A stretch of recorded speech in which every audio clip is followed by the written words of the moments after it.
We're reviewing NVIDIA's RTX 3080 Founders Edition card today with all of our new testing methods that we showed in a video previously, including pressure analysis, acoustics, game benchmarks, and more, and all that's in place. We also have separate upcoming videos with Schlieren photography of how the cooler performs with regard to the air movement around it, but we can show a short clip of that here as a preview. More on that soon. These cards are so complex, especially thermally, that we're gonna have a lot of follow-up pieces for this one, and it was difficult to figure out what to focus on for the review. So the review is looking at, of course, game benchmarks, both for rasterized and for various implementations of ray tracing, hybrid, and full-on path tracing. We'll be looking at thermals in the basics, acoustics, pressure, power, Coldplate flatness, stuff like that. And we also have a separate piece going up on a teardown of the RTX 30. That'll go up today as well. And a quick note that all the testing was done prior to the teardown, as always. And then we'll have more for PCIe generation results in a follow-up piece also. But rest assured that we chose the fastest platform out of all of them that we tested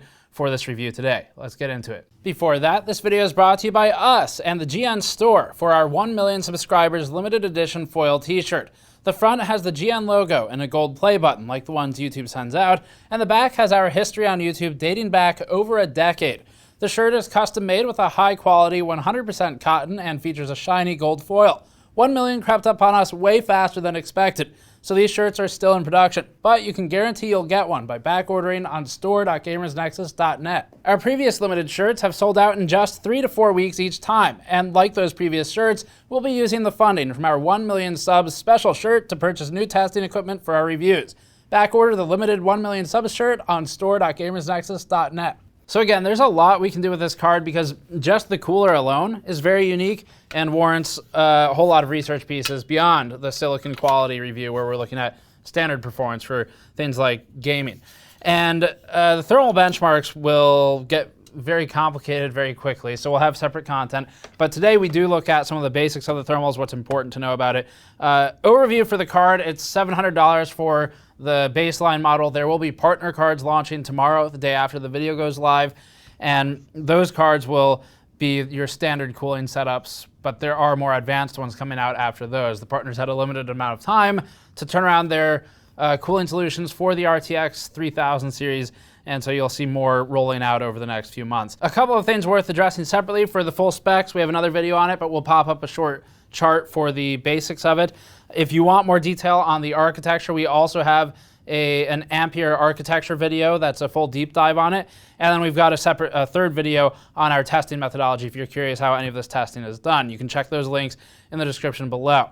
And for key points that people kept bringing up over the last month or so, RAM capacity is one that everybody was worried about. Everyone was extremely concerned, it seemed like, in forums, Reddit, Twitter, everything, about how much video memory the RTX 3080 has.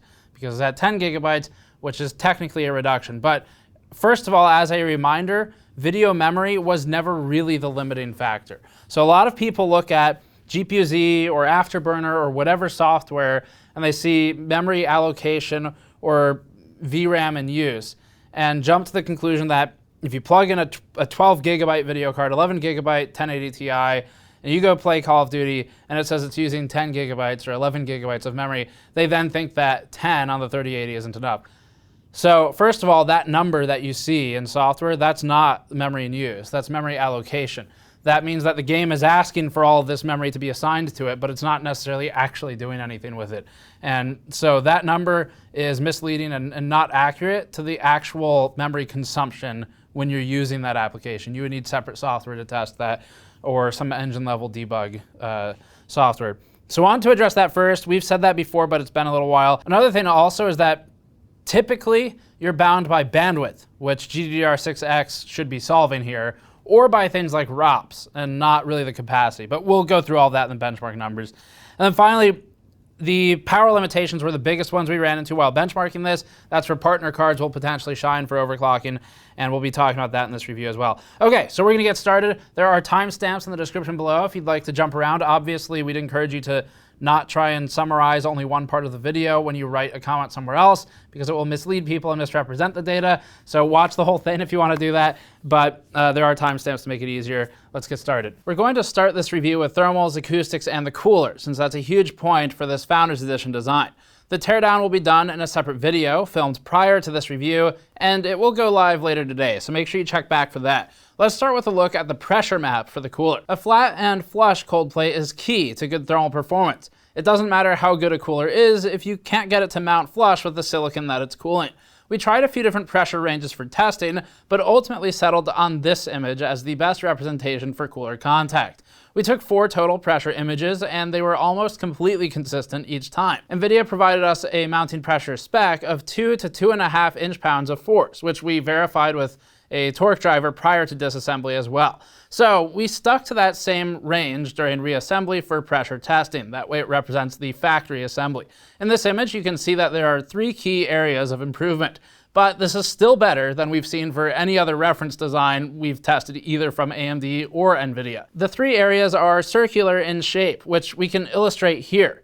Typically, the vapor chamber columns apply more pressure to the silicon than the areas devoid of columns, but it depends on how the vapor chamber was formed. It's possible that the columns are crimped slightly inwards, but we'd need a higher sample size to really know, and we'd probably have to cut it open. We actually made a vapor chamber at Cooler Master's factory under its guidance previously, and part of the approach involves a sintered powder for conduction and a column of copper rings to give it strength and improves performance. You can see that in this factory clip, where a tool is used to align the vapor chamber underside with holes for the columns, which are poured in and shuffled into place. NVIDIA's Founders Edition contact plate has room for improvement, but it remains one of the better solutions we've seen for a vapor chamber. Vapor chambers are inherently harder to get flat than traditional cold plates and heat pipes anyway, and there's a trade-off for better performance. As a reminder, the pressure testing isn't an illustration of the height of the cooler, just the pressure in different areas. We have a different test for height and flatness of the cold plate. This chart uses a specialized depth testing tool that measures from a known 0 point on the tool against the cold plate. We spot tested about 40 locations on the contact area of the plate for depth in microns. Ideally, this would be highly consistent for best contact. The RTX 3080 FE had a minimum depth measurement of 14 microns and a maximum of 62, with its median around 41. The results aren't terrible for the FE. We've seen a lot worse in CPU coolers, but we really need to test some other RTX 30 cards for perspective as to if this result is actually good or not in the comparative sense. So we still need to get more data for that. Thus far, the results are worse than the cold plate and heat pipe solutions, but that's expected for a vapor chamber. That doesn't mean it's a worse cooler necessarily, because there is that trade-off, and we'll have to do actual thermal testing for other 30 cards to find out. The 2080 Ti Strix and FTW3 coolers are significantly more consistent in cold plate flatness, with medians at 29 and 34 microns respectively. The range is also reduced, improving die-wide consistency for thermals.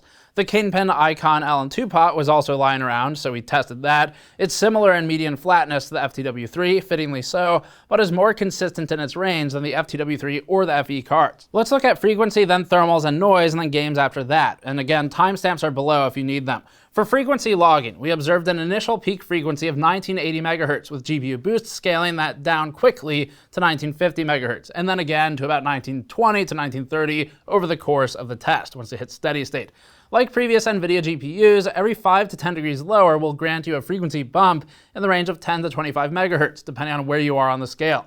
Remember that temperature isn't just some Firestrike number that comes out. It's entirely predicated on fan speed, which itself is contingent upon VBIOS thermal targets for the core. In other words, the fans only spin at a given speed to maintain a simple temperature target in firmware programming. Here, it seems that NVIDIA has configured the FE card to stay within the range of 75 degrees Celsius. Our ambient temperature for testing was about 21 degrees here Celsius, and we'll need RPM and acoustics for a full picture. Here's the same workload, but with fan RPM plotted against thermals. At around 800 seconds in the test, you can see a slight 1 to 2 degree blip in GPU thermals that's then quickly negated. That's because the fan speed ramps here. With relatively low hysteresis in the VBIOS, the fans respond pretty quickly. They end up settling around 1900 RPM to maintain 75 degrees in this scenario, but that will change quickly with any user-defined temperature targets or extraneous considerations, like poor ventilation if you don't follow our case buying advice. In this test, the fans are about the same speed, but we noticed some other scenarios where they ramp asynchronously in order to minimize harmonics caused at certain RPM ranges, like around 3,000, for example. Here's some obscenely cool data that we've just started collecting for GPUs this time. You probably won't see this stuff many other places. This looks at the decibel level for the card volume under a ramping workload to 100% GPU load, similar to what a game would do. In this scenario, you can see our noise floor is around 26 to 27 dB with no load present, and there are no fans on the system other than the GPU. The card ramps to about 32 to 33 dBA under initial load, and once the GPU temperature starts getting above 60 degrees Celsius, we see a more rapid ramp as it tries to control temperature. This is present around the 70-second mark here, where it ramps and then backs off temporarily, and then ramps again. This also follows the load scenario for the software. Typically, we find that a change in noise of about 3 dBA is the most noticeable to a user, while anything within that range from current reading is imperceptible to people who aren't focusing strictly on noise.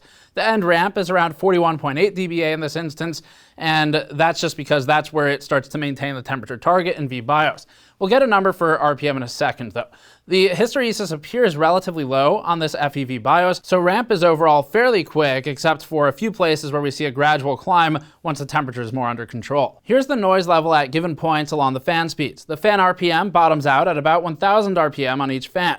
Due to slight asynchronicity of the fans to mitigate harmonics, we've averaged the two fans against the horizontal axis. The noise starts at around 32.6 dBA in our test environment and at this distance, with 40 dBA around 1880 RPM for our testing. That's the number we'll use for noise-normalized thermal comparisons versus partner model 3080s in the next few days. Without some form of noise normalization, you don't get a useful depiction of cooler efficacy. At 100% speed, which was only ever encountered when manually configured, we hit 57.6 dBA. And we'll have a separate content piece on thermals versus RAM temperature, CPU temperature and cooler performance, case thermals and case configuration, and impact of cooling in various cases, and things of that nature. But that will be follow-up content along with our Schlieren imaging, which will give you a preview of the card here, but that'll be a separate piece as well. So make sure you subscribe to catch those.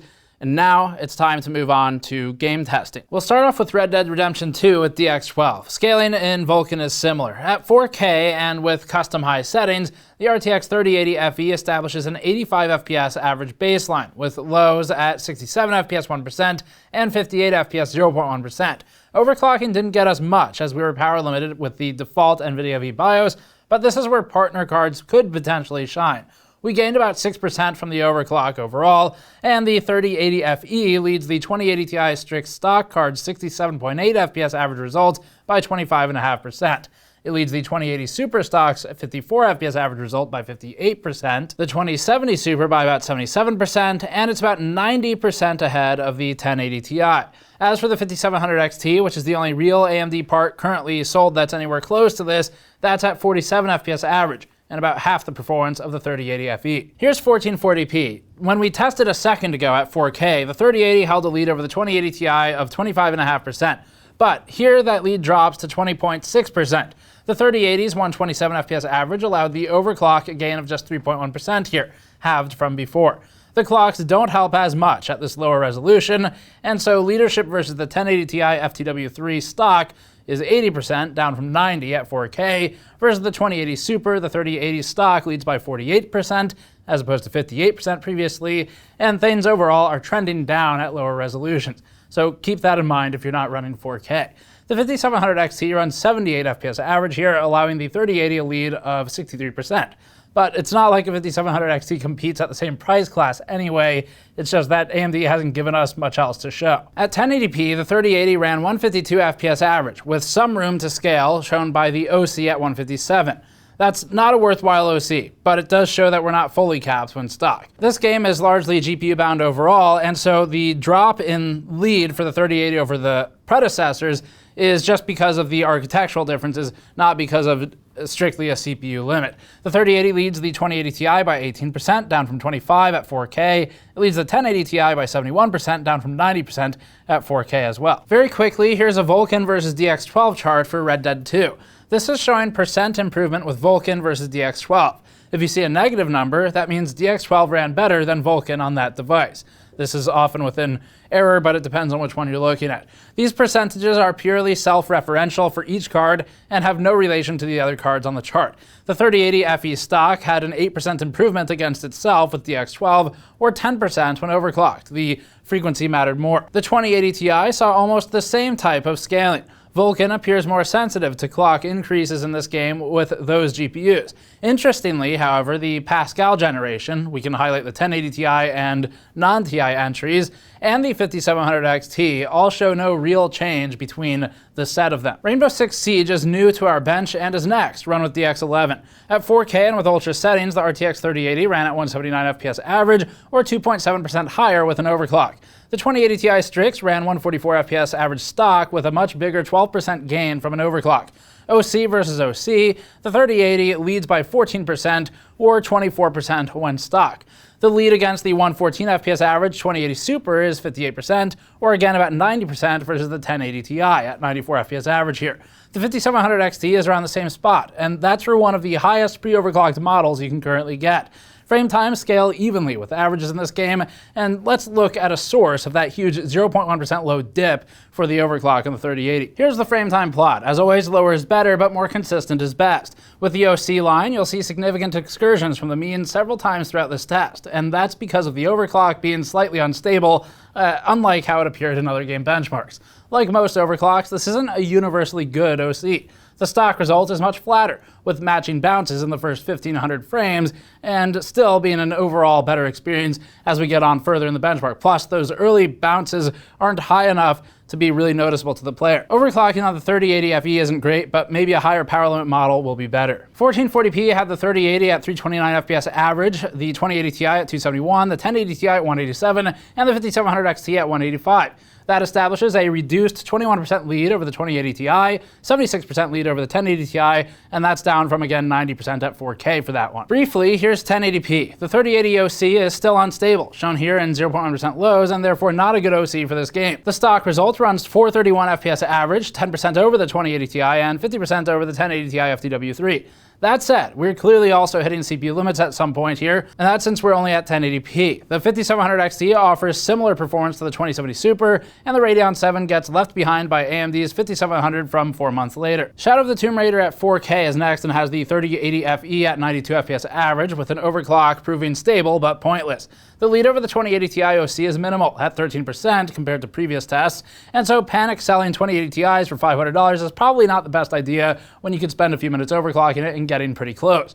The lead over stock is 25% though, and that's consistent with previous results.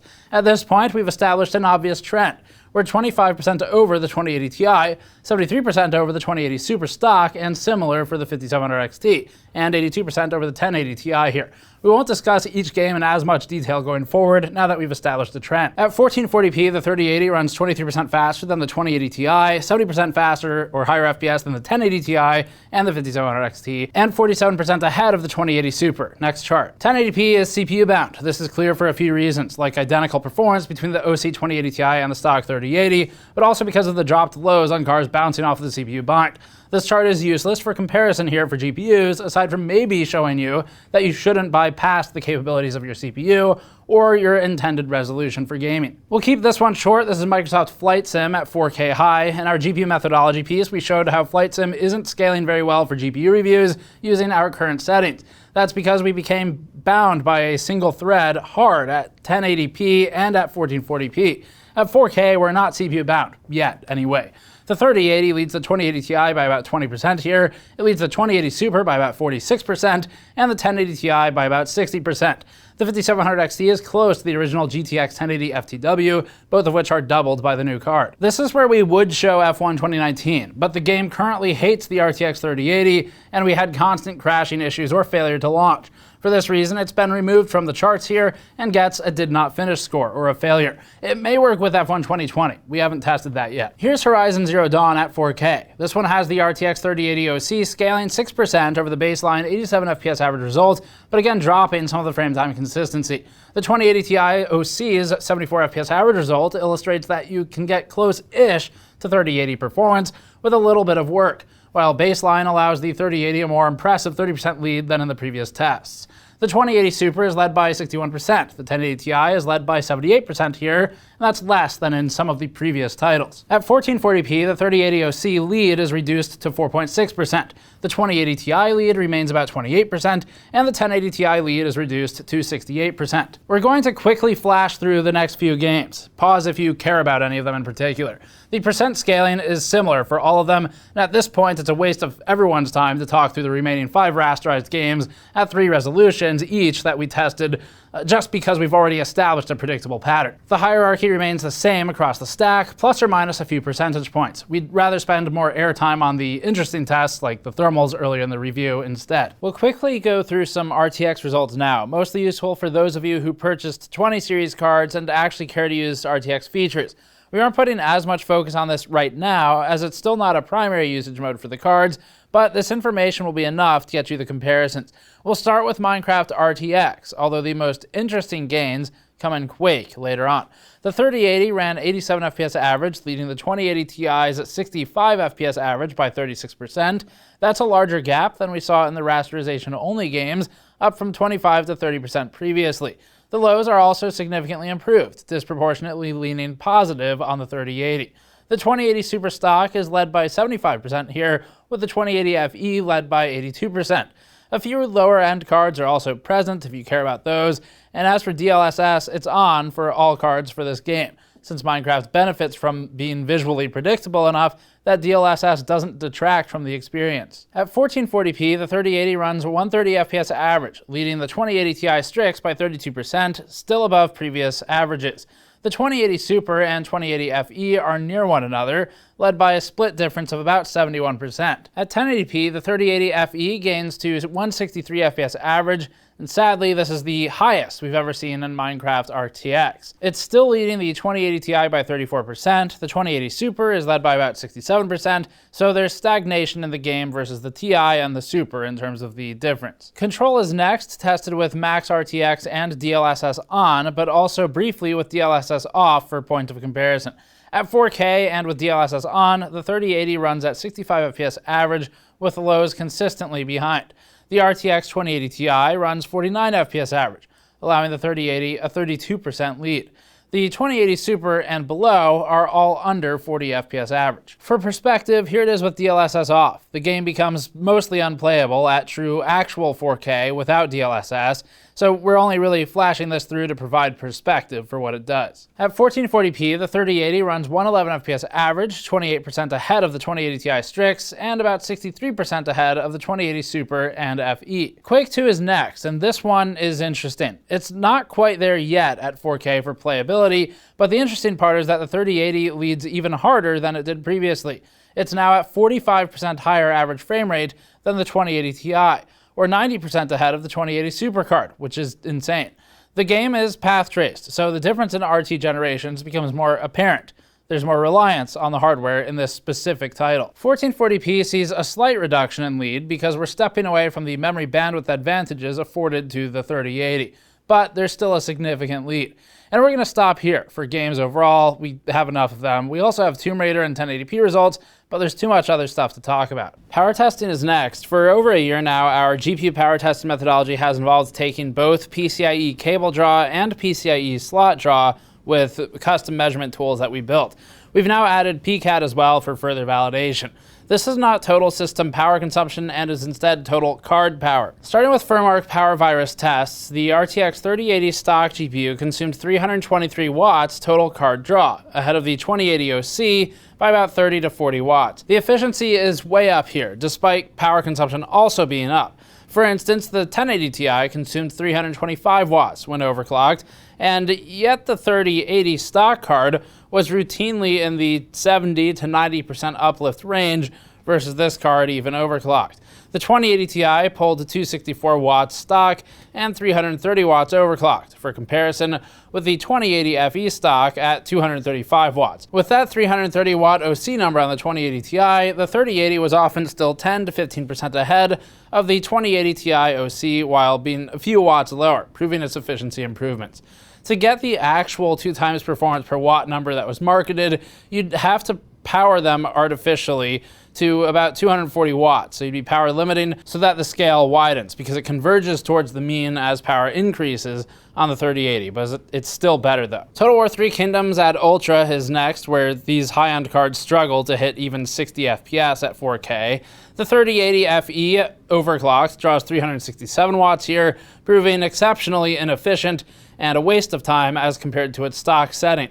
This is particularly thanks to a lack in gains for the games we tested, but that's because of power limits as well. So partner models will definitely not improve the efficiency, but might improve the amount you gain if we can break through the wall, because the power limit's pretty limited on the stock card. The 3080 stock pulled 314 to 320 watts, with the 2080 Ti Strix OC at 306 to 331. That's a lot of power to allow a 13% lead to the 3080 stock. The 1080 Ti stock card was closer to 283, illustrating how much more is being done per watt with this generation. The other two games we tested reflect these results, so we'll skip them. Finally, here's an overclock stepping chart from our process of overclocking the 3080 FE card. This is all rough note-taking with the intention of quickly establishing a stable overclock. We most commonly ran into power limits, so shunt resistor mods may help here. We also observed a regression in performance with the 100 MHz core offset and 900 MHz memory for our clocks listed. It fell below stock for performance when we applied these, and so they were invalid overclocks. You always have to validate your performance before fully committing to an OC. Our final setting was 90 MHz core and 700 MHz memory, and along the way we observed a frequency regression of about 20 to 30 MHz from a 10-degree increase in temperature with no other changes other than auto fan changes, and we also observed a maximum frequency of 2085 MHz when at 60 degrees Celsius with those overclocks applied. Unfortunately, this wasn't stable for long-term use and also required a 100% fan speed. But that would at least give you relative positioning of where the potentially higher end models can perform, like maybe hybrid or liquid cooled models or things that have a higher power limit especially. So we'll be looking at those in separate content. All right, as far as the card, overall, the cooling solution is absolutely significantly improved over NVIDIA's own previous designs. They've really done a lot here, and this is stuff we'll talk about in the teardown as well. But the biggest thing that changed was an adequate usage of screws as opposed to an overkill usage of screws. The next biggest thing that was changed was NVIDIA took the composite weight of all 70 plus screws that they used in the original 2080 and removed and turned it into fins that actually do things. So there is no wasted space on the card in terms of functionality. They are trying to make full usage out of the space available to cool the product, and that's a good thing. The partners are doing kind of the standard approach for their coolers, but because a lot of them are triaxial, because a lot of them have taller PCBs or at least taller coolers on top of the reference provided PCB, you're still going to see potential for better performance or better acoustics, or potentially the same performance thermally, but higher power limits. And that's where comparing coolers, as you see reviews come out of partner models, keep in mind that it's difficult to compare two coolers which have different power limits and also potentially different noise profiles. So as a tester, you really need to dial all that stuff in to eliminate variables wherever possible and do a proper comparison of efficiency. So that's stuff to watch out for. Performance-wise, it depended on the resolution we were in. Memory bandwidth is absolutely helping a lot here. So 19 gigabits per second baseline, overclocking does a little bit. For the most part, though, overclocking was not particularly worth it with the Founders Edition card that we tested. That may change with other ones or with other environment variables removed in the future. For performance baseline and 4K, we were on average seeing somewhere in the 80s to 90% improvement over the 1080 Ti. Absolutely massive change. That's not very common to see that kind of, it's not quite a generational leap, it's a 2-generational leap, but that's still a lot. So big change there. As you go down in resolution, the improvement also goes down. So you'll see that number go down to, say, 70% over the scale of 1440, 1080, what have you. That's not just because of CPU bottlenecks. Even at 1440p and GPU-bound scenarios, like in some of the games we tested, there's still a big reduction in performance improvement. It's a weird way to phrase it, but the performance improvement is still large. It's just not 90% anymore. And a lot of that comes down to bandwidth and to ROPS as well. If you start running games with, say, higher anti-aliasing settings, you run full tap MSAA, then the ROPS may assist you there as well. And there's a change in the ROPS in GA 102 and the other Ampere devices, which we talk about in our architecture video. Improvement versus the 2080 Ti was anywhere from 20 to 29% in rasterization. Typically, it was about 24, 25% at 4K. So these are all numbers at 4K. That reduces, again, as you approach 1440, 1080, even in GPU-bound scenarios for those resolutions. And the most interesting finding here with regard to performance versus the 2080 Ti was actually in ray tracing applications. So with hybrid rendering, where you use rasterization and RTX, the difference wasn't that extreme versus the rasterized difference, where we would see, again, about 25% at 4K. It moved up a little bit, so to 30 to 34, which is absolutely a benefit of the newer generation of RT cores discussed in the architecture video. But the biggest change was in Quake 2 and to some extent Minecraft. And Quake 2 RTX is path traced. Everything is rendered with path tracing as opposed to a hybrid approach, or at least most of everything as far as I'm aware currently. And moving the rendering into entirely ray tracing or almost entirely ray tracing, the more heavily you lean on RT cores, the larger the delta between the Turing 20 series and the 30 Ampere series will become. So that moved up to something like 45%, as you saw in one of those charts. And obviously go look at the charts. If you just skipped here to get these numbers, then you're not getting the full picture. But those are the most interesting points out of all this. Thermally, there's a lot more work to do. We're going to be playing around with the CPU and RAM temperatures pursuant to the orientation of the card, stuff like that. There's been a lot of requests. We've heard them. But to do it properly is going to take an absurd amount of time. So we'll work on it. Check back for more. Check back for the teardown later today. The card performance overall is impressive. It's a big recovery from the 20 series when we reviewed it and called like 3 of the cards a waste of our time because they were basically 1080 Ti's, and then complained piteously for 55 days about how there was no RTX and the cards were named RTX. So this is a big turnaround for NVIDIA. As for whether you should buy, well, it's always the same. Don't just buy because it's better and shiny. You should buy because you actually feel like your current system is no longer serving your needs. If you can stretch out a 1080 Ti or a 980 Ti for longer, you should absolutely do it economically and just because it reduces the amount of waste. But if you do really need a new system because you have a super old one or you're no longer happy with the performance and it's not doing what you need, then the 3080 thus far seems well positioned. That said, partner models are launching basically immediately, and it's probably worth checking on performance for those. And then AMD's got stuff coming up as well, which we'll pay attention to as soon as there's more info to go off of. That's it for this one. Thanks for watching. You can help us out directly with expanding our testing methods like we did for this review by going to store.gamersnexus.net and pre-ordering one of our new shirts or picking up a mod mat, toolkit, mouse mat, or other item on the store. You can also go to patreon.com/gamersnexus. Subscribe for more. Thanks for watching. We'll see you all next time.